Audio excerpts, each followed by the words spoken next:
ရက်ကျရင်မိတ်ဆွေမနဲ့အစောအဲ့ရထားပြီးတော့မှန်ရှိမှသွားတဲ့အခါကျရင်မိတ်ဆွေဒဇင်းတစ်ယောက်နဲ့တွေ့ရလိမ့်မယ်တခါတော့ကလူတစ်ယောက်ရှိတယ်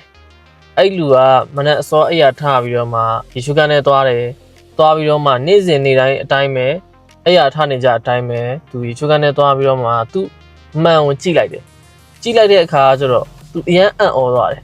ဘာလို့လဲဆိုတော့ဒီမှန်ထဲမှာရှိနေတဲ့လူကတမျိုးကြီးပဲခိုင်းနေလည်းမတူဘလို့လဲဆိုတော့ဒီမှန်ထဲမှာရှိနေတဲ့သူကနည်းနည်းအိုသွားပြီသူမျက်နှာမှာရှိနေတဲ့အသားရည်တွေကတွန့်သွားပြီပြီးတော့သူလုံးမယ်ဆိုပြီးတော့မှတွေးထားတဲ့အရာတွေလည်းမလုပ်ရသေးဘူးသူဒီချိန်ကုံသွားတဲ့လူတယောက်ဖြစ်နေတယ်ဗောလေမှန်ထဲမှာရှိနေတဲ့လူကအဲ့နဲ့သူစဉ်းစားတယ်ဟာဒီလိုဘလို့ဖြစ်သွားတာတော့ဘယ်တော့မှဖြစ်သွားတာတော့မနေ့ကဘာဖြစ်ခဲ့လို့လဲဆိုပြီးသူပြန်စဉ်းစားတယ်စဉ်းစားတဲ့အခါမှာစဉ်းစားလို့မရဘူးဘာလို့လဲဆိုတော့တရက်တည်းဖြစ်လာတာမဟုတ်ဘူးတရက်တည်းကြောင့်ခဏလေးနေချင်းညချင်းဒီလိုဖြစ်သွားတာမဟုတ်ဘူးအဲ့လိုနဲ့ तू ပြန်စဉ်းစားတယ်အရင်တော့က तू လုံးမယ်ဆိုပြီးတော့မှတွေးထားတဲ့အရာတွေရှိတယ်တော်ပါပြီမနေ့ဖြစ်မှလောက်ပါမယ်လေ तू လှုပ်ချင်တဲ့အရာတွေရှိတယ်လှုပ်ချင်တဲ့အလုပ်တွေရှိတယ်လှုပ်ဖို့အတွက်ကိုတွန့်ပြီးတော့မှမလှုပ်ဖဲနေတာနောက်မှလှုပ်မယ်အေးစေးမှလှုပ်မယ်ဆိုလှုပ်ရင်းနဲ့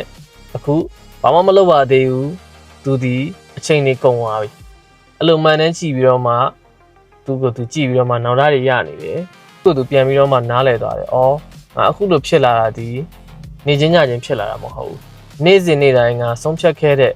ဆုံးဖြတ်ချက်တွေကြောင့်ငါဒီလိုဖြစ်လာတာဆိုပြီးတော့မှသူတွေးပြီးတော့မှသူနောက်သားရတယ်တဲ့ဘာလို့လဲဆိုတော့သူအရင်တော့က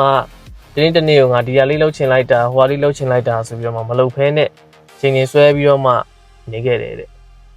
ဒီ story လေးကနေမိတ်ဆွေဘာသင်ခန်းစာရလဲဘာနားလဲသွားလဲကောမှာရေးခဲ့ပေးပါ